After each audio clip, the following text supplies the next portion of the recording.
Father, I pray that that would be something that's true of us today, just that we wouldn't be worried and rattled, and that because of you, Jesus, we're something that kind of stabilizes us. In your name we pray, amen. All right, if the kiddos are still here and they're ready to go, there they go. That would include middle school and high school. That includes middle school and high school.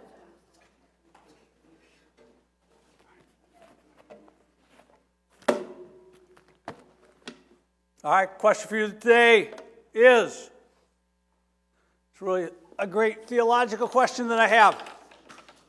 Whose golf clubs are these? They are Kirsten's. Yes, they are. Bam, right? Whose golf clubs are they? They were just laying here in the front, so it made me want to know, like, well, who they belong to? Whose are they? Next few weeks, I'm going to look at some things that are true of all of us, and kind of keep asking that question over and over again, like, who owns it? Like, who's got it? Like, whose is it? Okay? And I thought I'd start with these golf clubs, because until this week, I really thought, like, and it's just, I'm not even saying I'm there yet, but I'm thinking about it. I've been at, like, these are my golf clubs.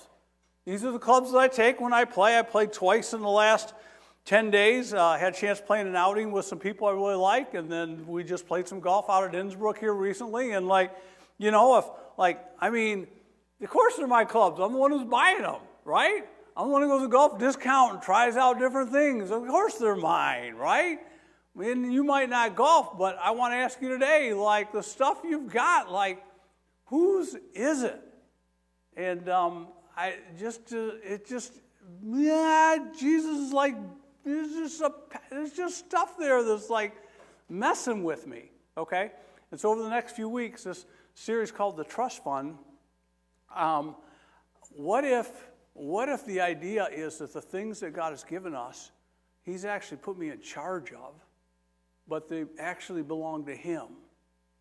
And I get, like, churches talk about money all the time, and if it's your first Sunday, I'm going to talk about money today, but not like, oh, come on, I need your money, but like, whose money is it? And I promise you, I know, like, I work for my check. It's my money, right? I get that. I want to introduce you to, let me turn this on. So this couple here, Fred and June Coomer, I think I said that right, Coomer.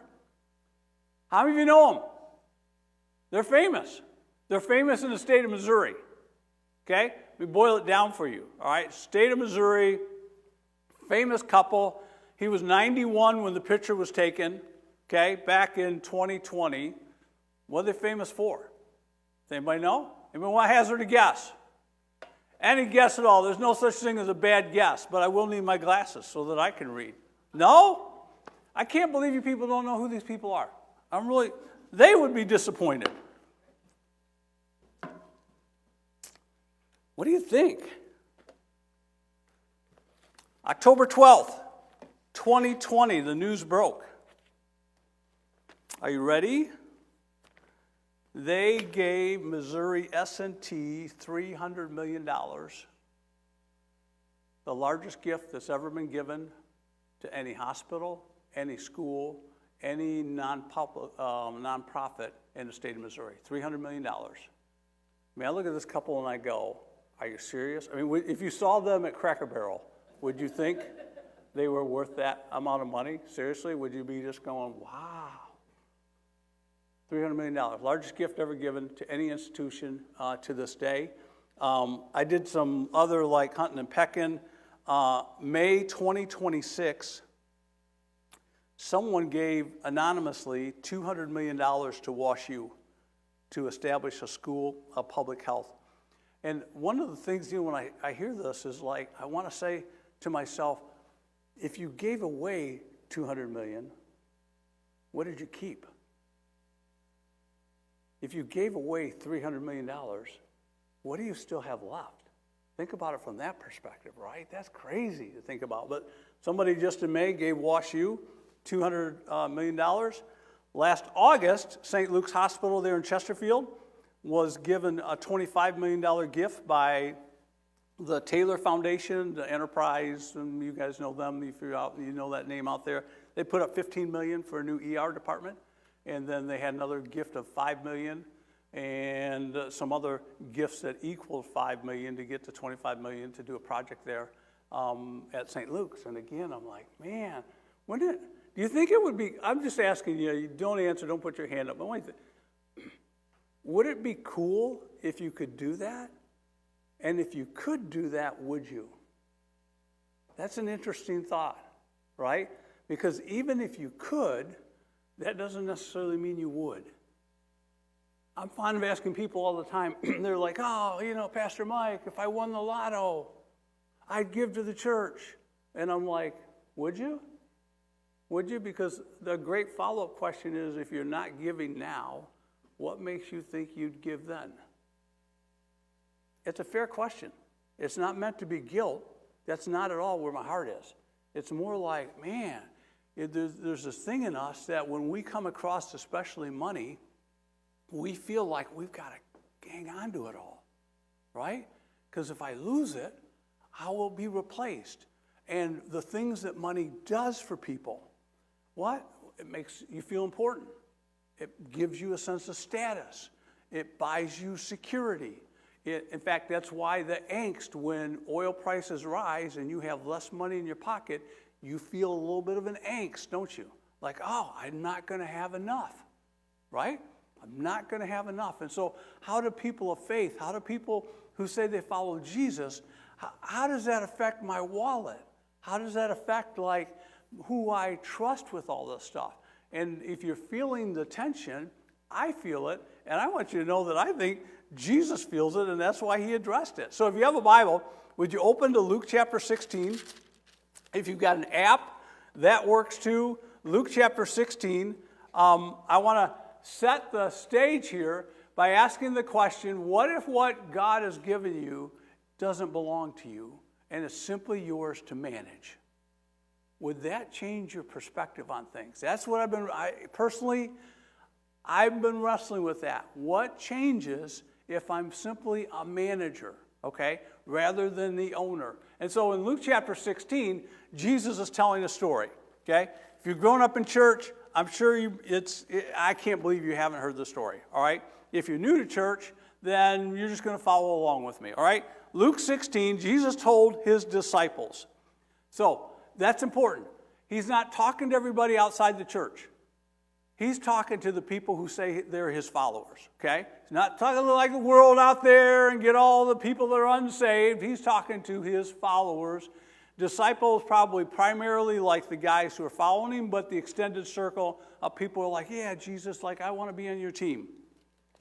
Jesus told his disciples, there was a rich man whose manager was accused of wasting his possessions. So he called him in and he asked him, what is it I hear about you?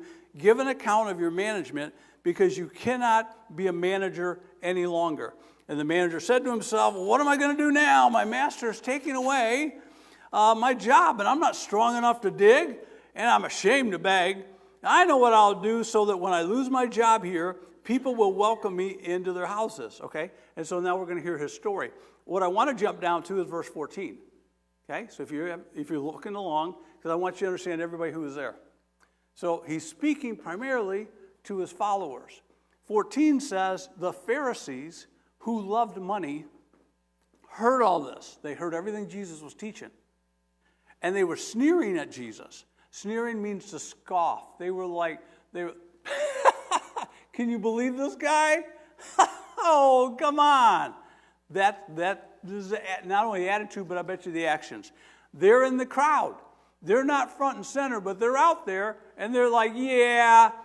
The Pharisees who loved money, they heard all this. They were sneering at Jesus, and Jesus said to them, the Pharisees now, he said, you are the ones who justify yourselves in the eyes of men, but God knows your hearts. And what is highly valued among men is detestable in God's sight. That's worth your hanging on to. What is it that we value pretty high up on the list? It's money. And the things money does for us. And Jesus says, that which is highly valued among us, God like spits out. he just finds it nauseous. And I'm like, whoa. For us in the church, for followers of Jesus, that's like a shift in the thinking. Okay, so Jesus tells us a story. There's a business guy, and he's got a lot of money. And I want to ask yourself something right now. Do you think you're wealthy? You're sitting here today. Are you a wealthy person? Because we're going to come back to that, all right? So there's this wealthy businessman, and he's got a manager, steward maybe, that's what your Bible says. He's got somebody that he's entrusted to do his bidding, that can sign his name on contracts, that can make deals. If you work for a company and you get the privilege of signing contracts for the company, you're a manager. You're a steward. Someone's entrusted you with money that's not your own to go out and work and put that money to work. That's this guy. Something's happened. The books are getting audited. He's been ripping off the master, all right? And so the master calls him in, and he's like, hey, well, come on, the numbers aren't adding up here. What's going on? And I bet there's a couple of days of going back and forth. But it says here in the text, Jesus says, all right, time's coming. Like, dude, I'm going to let you go because you're cheating me. And now we see the crisis has unfolded because the guy's like, I don't know, maybe he's like, how old might he have been? 35, 40? He just can't work anymore. He doesn't want to work anymore. He's like, I got too much arrogance to beg. I'm not going to go be a panhandler. What am I going to do? And so he comes up with this idea where he's going to go to all the people that owe his boss, and he's just going to start cutting their bills. And he cuts one bill by 50%. He cuts another bill by 20%. He's just making deals left and right, okay? So that's what you have happening there in the text from like verses, 5 down through 7. And now look at verse 8. The master commended the dishonest manager because he'd acted shrewdly. That's an interesting word. It's in the text about 3 or 4 times. Shrewd simply means like he just had like some perception. Like he was thinking ahead. Like he was a planner.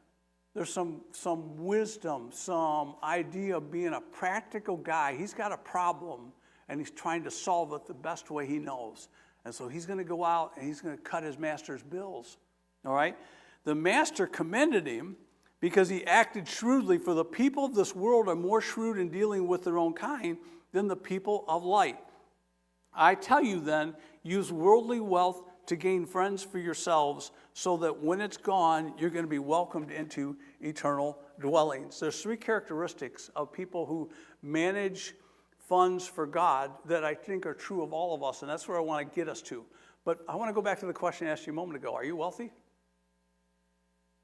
Okay, I got to set the stage for you, because otherwise this just feels like a non-related story you can't get into. Are you wealthy? Well, you're going to ask me a couple questions, right? What are you going to ask me? What's my definition of wealth?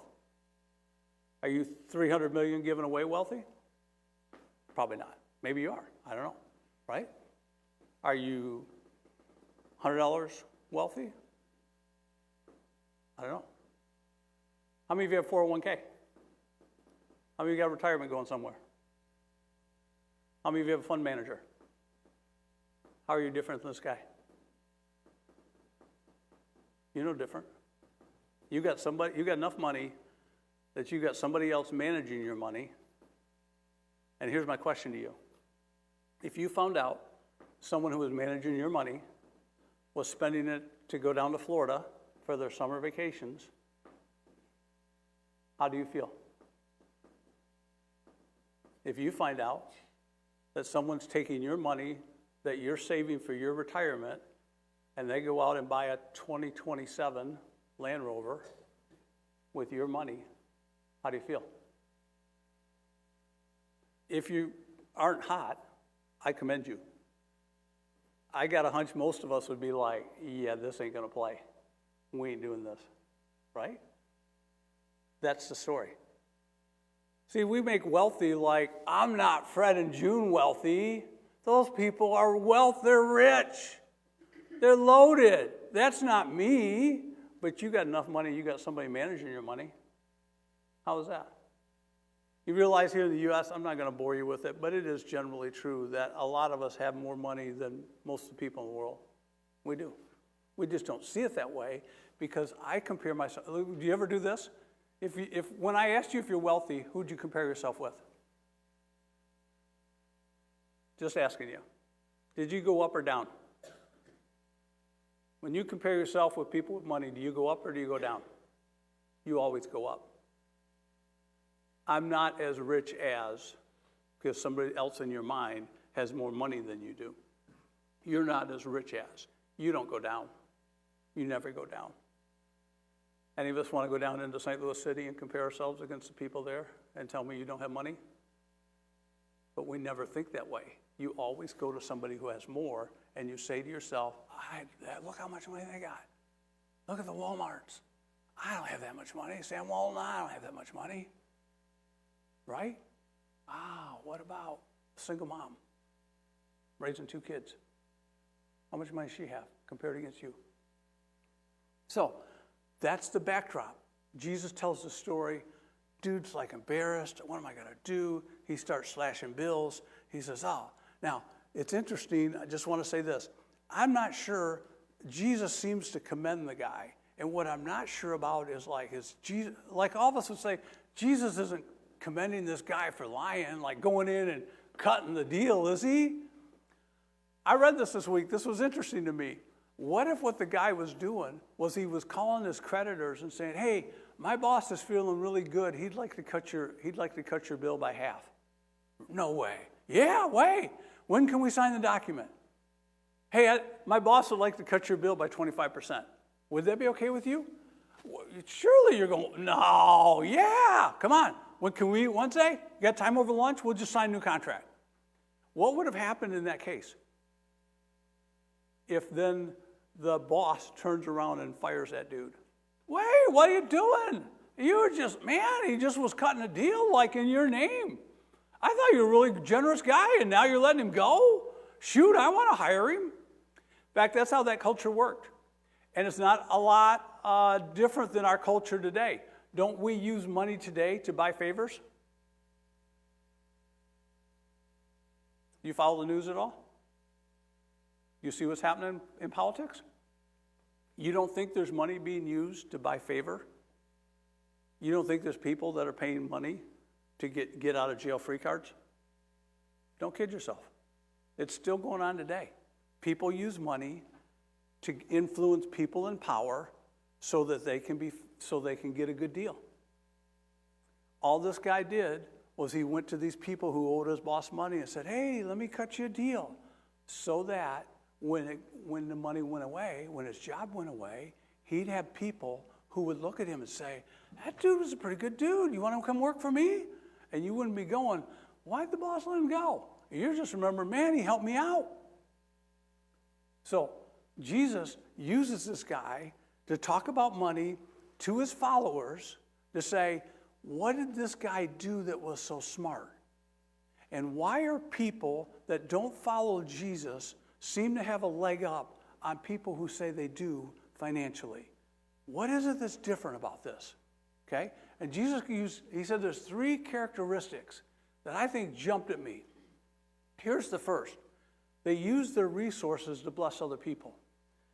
Verse 8 says, the master commended him because he acted shrewdly for the people of the world, and the people of this world are more shrewd or crafty or wise in dealing with their own kind than the people of the light. I'm going to tell you, use worldly wealth to gain friends for yourselves so that when it's gone, you're going to be welcomed into eternal dwellings. All right? I want you to note something. It struck me here. How long does your money last? How long does your money last?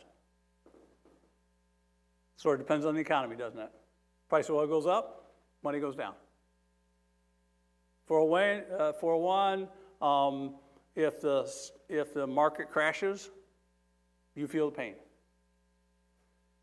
I asked myself this week, it says here, Jesus says, and I think you have to agree with me, that our money doesn't last when it's gone. How many of you, I don't know, have you ever been at a funeral and you've been around a group of people and they've asked the question, how much was he worth? You ever had that? I mean, it's kind of a crass question, but I know it gets asked. Oh, man. Have you ever had somebody say, how much did he leave? You know what the response there is? All of it. How much was he worth when he's dead? Nothing. It's gone. It's gone. I brainstorming. All right, how do we lose our money? Because it says here, Jesus says, when it's gone, all right, we need to make a plan. So I wrote down, well, here's the interesting thing. So we had this garage sale Friday and Saturday. Building was filled. Praise God, this is really cool. This is crazy. All right, when you think about it before, we raised probably over $1,150 selling junk, okay? God bless you if you brought in your trinkets, but you brought in your trinkets because you didn't want them, all right? You got me? You know what I did Friday night? Like, I'm looking at the buildings filled. We had 8 bags of clothing that we took to the bin. That's not the stuff we sold. 8 bags of clothing, okay? Just a lot of stuff. And I thought, we made $1,100. And if you make $1,100 at a garage sale, what are you saying to yourself? This is like, we're going on vacation. And then you know what my brain did? I was like, what was this stuff worth new? We got $1,100 for selling stuff for $1, for $2, for $5.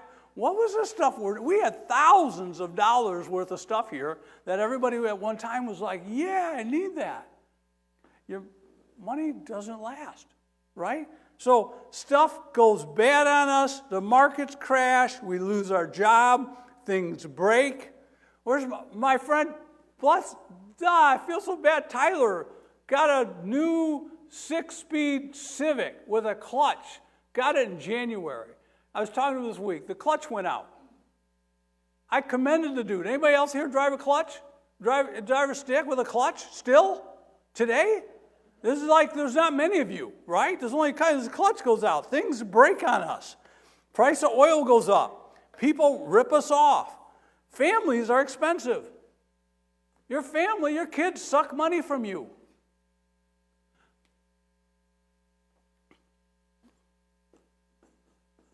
Kirsten's here. She's my daughter. I just got to tell this because this happened this week. We're the grandparents. They're not my kids. Hear me? They're my kids' kids, right? We had to buy a new baby car seat because they changed the car seats. Not you, Kirsten. I'm just saying, like, it wasn't lost on me. I'm looking at this car seat in the garage, and I thought, what a sweet deal. Like, you sell one to the parents, and then if the grandparents each need one, now you're up to 3, right? Just like that. Every kid is worth 3 car seats. Like, I'm thinking to myself, it's not my kid.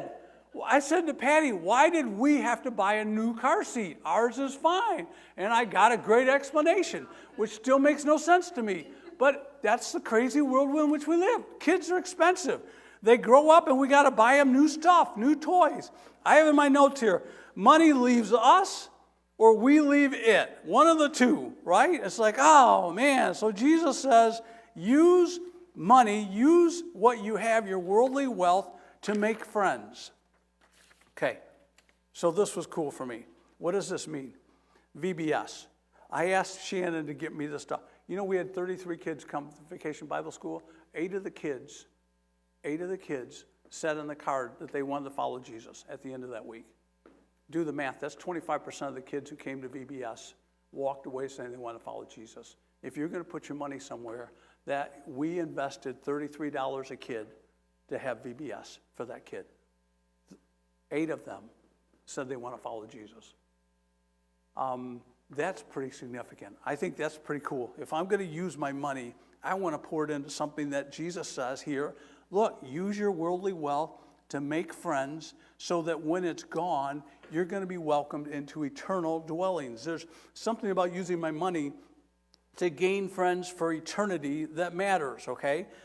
Jesus wants me to use my money to see people's lives changed, to see needs met. So, whose golf clubs are these?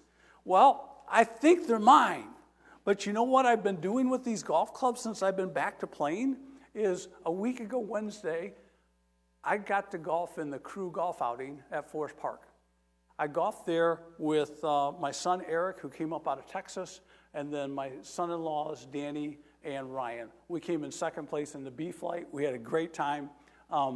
If I just suck at golf, otherwise they'd have been much better. Okay, But the thing that I went back and asked Lee Watkins, the director of Crew, they had, that golf outing for them is 20% of what they spend on ministry. And they raised about $11,000 from people like me who paid, I think, Forest Park charged them $86, and we paid $130 to golf. So when you think about an outing like that, they're just getting basically a third. 2/3 are still going to Forest Park. And out of that, they raised $11,000. So I said to Lee, I said, all right, so talk to me a little bit about Crew. So they anticipate this year there'll be 350 college kids in maybe 35 to 40 Bible studies throughout St. Louis all the way down to Rolla. And they're using that money so they can do the Bible studies. You know what I'm pumped about? I'm a part of that. I'll never meet those kids. I'm totally fine with that. Do you know why I support Crew?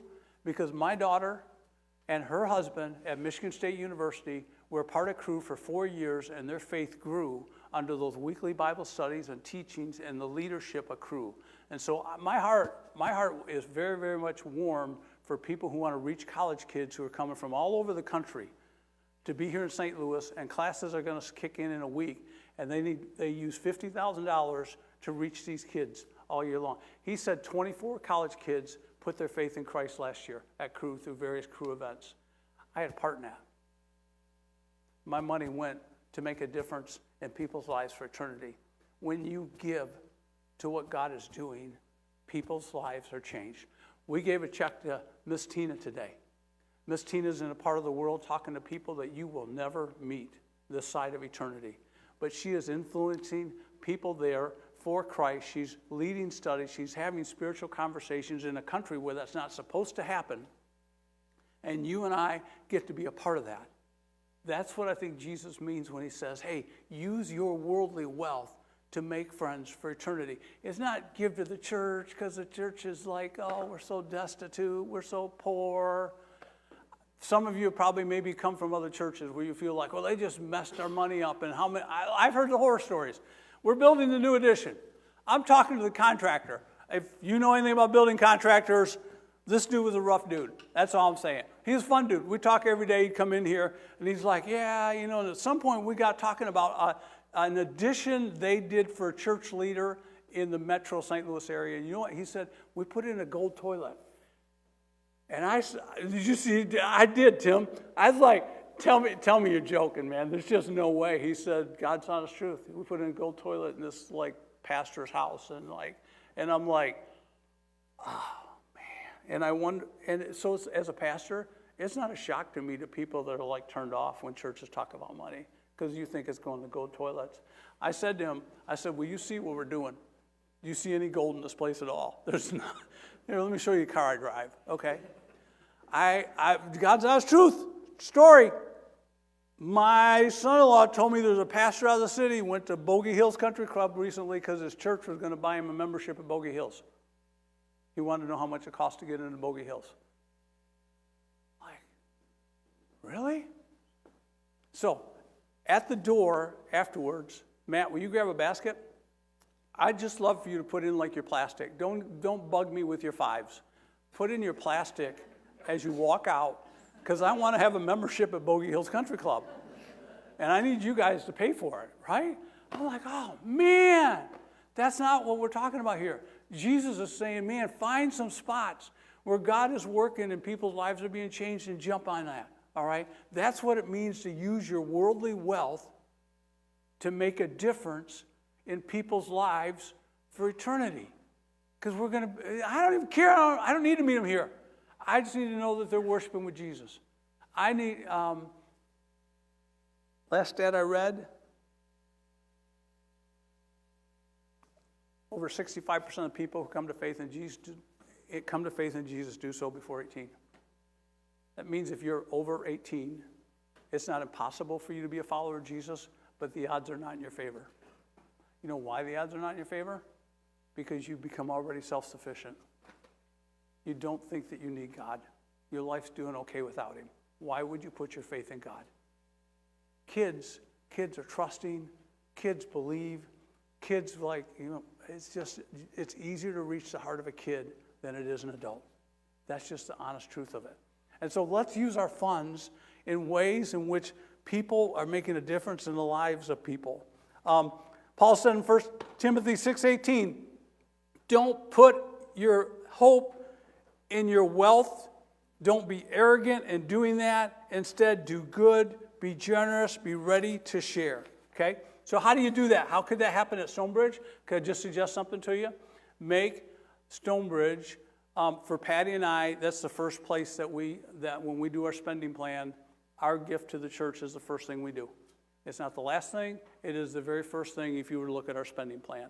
If you're having trouble figuring out, don't give God what's left, give him first. Okay? So the second characteristic that jumped at me here was they're faithful with what they already have. Okay?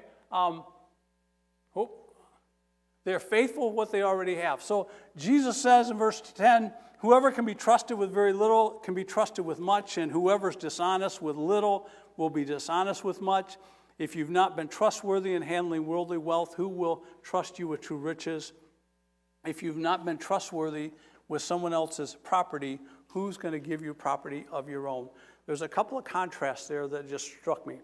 He talks about if you haven't been faithful with little, who's going to give you more? If you haven't been faithful with worldly wealth, who's going to trust you with true riches? And let me just hang out there for a second because I want to think. I asked myself, what's more valuable than my money? Seriously, what would the true riches be? Because Jesus seems to indicate if you can't and I can't be trusted with my money, which is so little, who's going to give me something more important? What would the more important be? Right? What do you think? What would be more important than your money? How about your heart?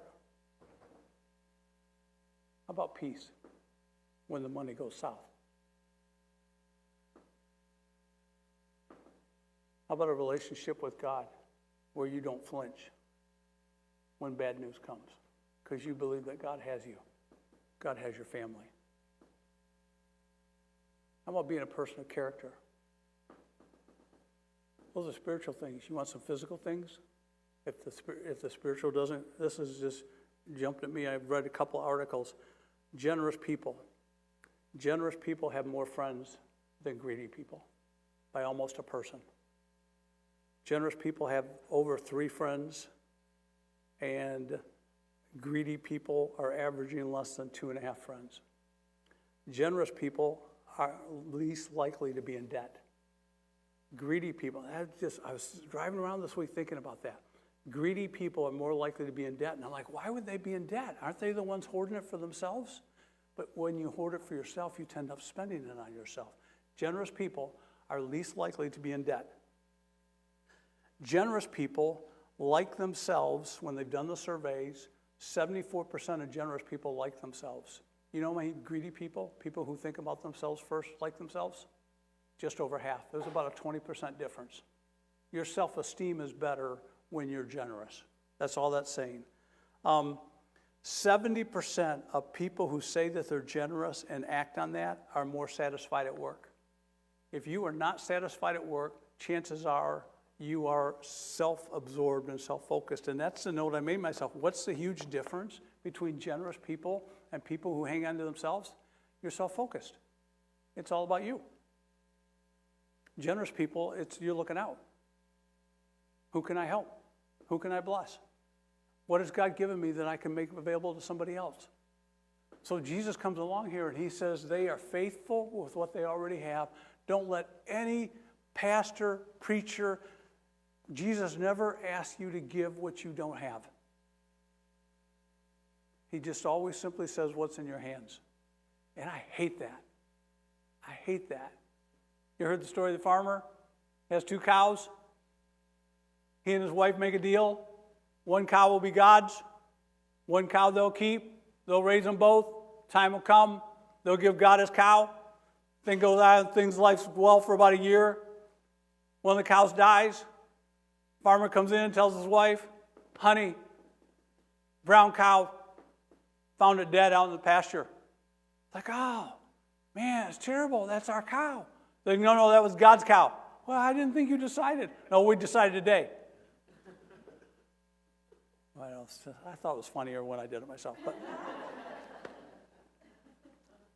there's a sense in which God never asks you to give what you don't have.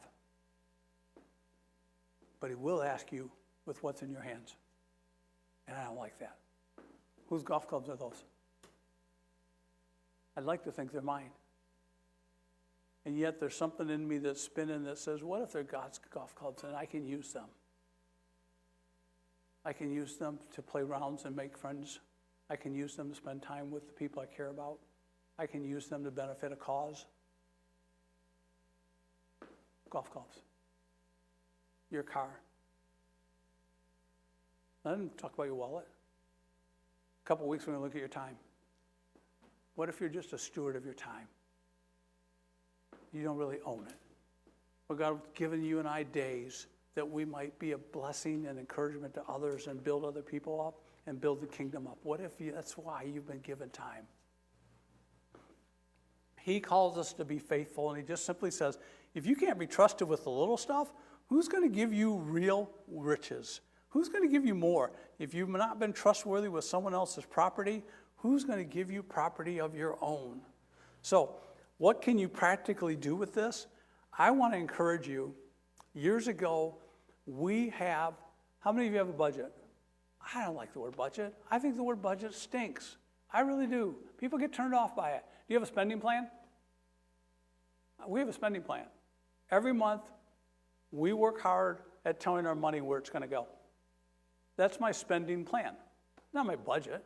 It's where my money's going to go. If you don't have a spending plan, it's going to be it's just like, man, a spending plan will help you figure out paying down the debt that maybe you're in that you want to get out from underneath it, because you're just going to make a plan. We're going to knock this thing off. We're going to make a plan to give. We're going to make a plan, set aside a portion of it to be a help to people. You can do that with a plan. When you're just like, what check came in? What do we got left in the bank? It's harder. That's all I'm saying. Be faithful with what we have, which is the third characteristic then. Jesus then goes on and he says, no servant can serve two masters. He's either going to hate one and love the other, or he'll be devoted to the one and despise the other. You can't serve both God and money. All right, I get that. I have to choose, is what Jesus is saying, and I don't like I don't like that. But I think it's true. You know it's true. You and I are faced with a choice as we're walking through life. Who will I serve? And I've been thinking more and more that if I serve Jesus, and this is what he asks of me, then I'm just doing what my master wants. You have a boss? Most of us do, right? The people who last at work are the ones who buck the boss, right? But I'm not going to do that. You can't tell me to do that. That's not right. Those people last? No. People who last are hard workers and understand that there's a ladder of authority, and you're willing to work under the ladder of authority, and when you no longer want to work under that ladder of authority, you move on, rather than make a scene.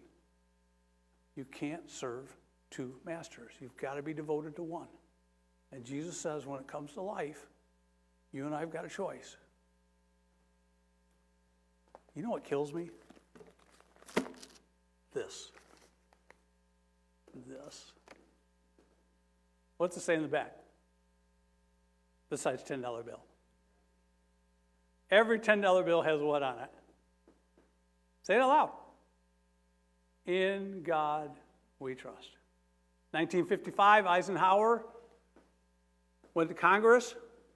Until 55, it was on some coins, but it was Eisenhower who issued it and said that we were going to put it on everything. And as I was reading this week, everything except for dimes, because dimes are kind of small. Okay? Now, it went to court. There were people who took it to court to say, this is the whole separation. And you know what the court ruled? This was interesting to me. The court's language was, this is just ceremonial. It has no real significance. in God we trust on every coin or dollar you have is just like, it's just a nice saying. But for me, what I'm asking you to think about is every time you're dealing with your currency, you have to decide who you trust.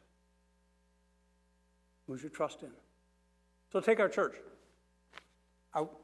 No secret. Are we struggling? Have we challenged financially? Yep, guys on the board tell you that. Yep. And Mr. Banker gets concerned, and I understand that. And I just keep, I've been praying. Like God led Israel for like 40 years, and every day all they had was enough for that day. Like, I could do that if the banker was cool with that. He's not cool with that, So I'm just saying, but man, you talk about what opportunities we have to trust God. Your family, what opportunity do you have to trust God? The stories you could tell about trusting God. So here I'm watching. Here, this was so cool. This was the garage sale, just on Friday. You see the storm blow through? Anybody see the rain? About 8. I'm driving people to the airport. We left the house at 8:30. So between 8:30 and 9, garage sale's happening. I'm in St. Peter's on 70, and it's starting to sprinkle. And I get across the bridge, and I get over Lambert, and I drop them off, and I'm coming back on 70, and I'm a half a mile from the bridge, and I can't see it. There's a wall of water. I can't see the casino. I can't see the bridge until I'm really on the bridge, right? And all the while, I'm mindful, we've got a garage sale going on. And I'm driving through, and I'm like, oh, God, wouldn't it be so cool if somehow, like, there was a bubble, just a Jesus bubble, right over the parking lot, and the water just hit and then rolled off. Wouldn't that be so cool? And so I get off at 70 and K, and it's now I got to spit. And I'm coming down K, and I can tell it's rain, but I'm like, it's not raining. And I come up to the church, and I said to Heather, how much rain did she was about 3 or 4 minutes, some sprinkles. I said, I drove through a downfall. I'm telling you, all the while, I'm just praying, God, would you part the water? You did it with the Red Sea. It sounds crazy. Would you part this? And he did. When you and I trust God, you've got stories you can tell. Now, you could all say, Warman the water always does funny things in St. Louis. Okay, it's fine. I respect that. I really do. That's cool. I just think God did something for us because we just got a little bit of rain here and sold maybe $500 worth of stuff on Friday. Team's coming up. I found an unlikely guy, before I tell you his story. Anybody see the movie Gladiator? Roman General Maximus Decimus? Anyways, a Russell Crowe character, if you saw the movie. Says, as he's preparing to go to battle against the Germanic tribe, just prior to ordering the charge, he said to his troops, while sitting on his horse, he looked out at his cavalry and he yells, what we do in this life echoes in eternity. What do you think about that? What you do in this life shouts for lives to come. Okay. Stephen King. Anybody read his books? Stephen King, the dude who does all those like novels on horror and stuff. This blew me away. A few years back, when was it? I think early 2000s. He's speaking at commencement for a Vassar college. Okay? He had an accident, I think on a motorcycle. He's recovered, and now he's going to talk to these college graduates. This is a guy who's like writing horror stories, right? Here's what he said in his commencement. And I don't think he's a Christian. I want to just put that out there. But this is interesting to me. He said, quote, I found out that you can't take it with you, what that means.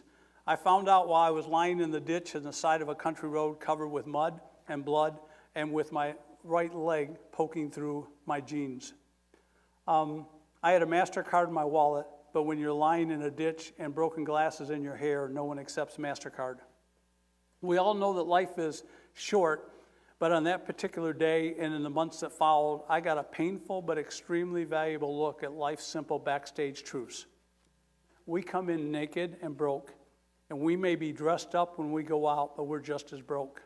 Warren Buffett is going to go out broke. Bill Gates is going to go out broke. Tom Hanks is going to go out broke. Stephen King, broke, not a crying dime. All the money you earn, all the stocks you buy, all the mutual funds you trade, all of that is mostly smoke and mirrors. So I want you to consider making your life one long gift to others. And why not? All you have is on loan anyways. All that lasts is what you pass on. We have the power to help, the power to change, and why would we refuse? Because we're going to take it with us? Oh, please. Stephen King. So I did a little digging. Stephen King gives away on average $4 million every year to nonprofit organizations, largely in Maine, where his family is. $4 million, wow, but it's Stephen King, wow. I did the math. Stephen King gives away about 13.3% of his income every year to nonprofits. See, because you have 13%. You might not have his millions, but you have 13%. And that's what I always want to come back to. God asked me to give what I have. So I'm happy that I did this with Patty. She's not here. She's watching a kid. But it's important for you to know that the Warmans give back 15% of the salary that you provide for us. We've been giving back for the last 18 months. I sat there and I went, I'm doing more than Stephen King. But it was really cool because if you knew my history, you would know there were times when I was like, we can't give anything. Start where you are. Give because you want to make a difference in eternity. Work hard to get out of debt. And we've got some people that can help you with that. If that's help you need, you let us know. Make a plan. Because God blesses that in your life. And that's what I really want. You to feel the freedom of what it's like to live a generous life. Because at the end, Danny's going to get my set of golf clubs. Right? That's what's going to happen in the end, right? I'm not taking them with me. I'd like to think Jesus is going to give me a new set when I get there. That's what I'd like to think. Let's stand and sing with these guys. Ourselves, our stuff. I ask, Father, that we might be people who trust you, Jesus, that we look to you, that we ask you, we consult you. I pray that you would make us mindful that the good stuff that you've given us can be shared, and just know that, Lord, you provide what we need, and if I don't need it, then I'll be fine. Thank you for these people. These are people you love. I ask that they would know your favor. I pray that they would know that you are for them, not against them. In the name of Christ, we pray. Amen. God bless you as you go. Have a good week. We'll see you soon.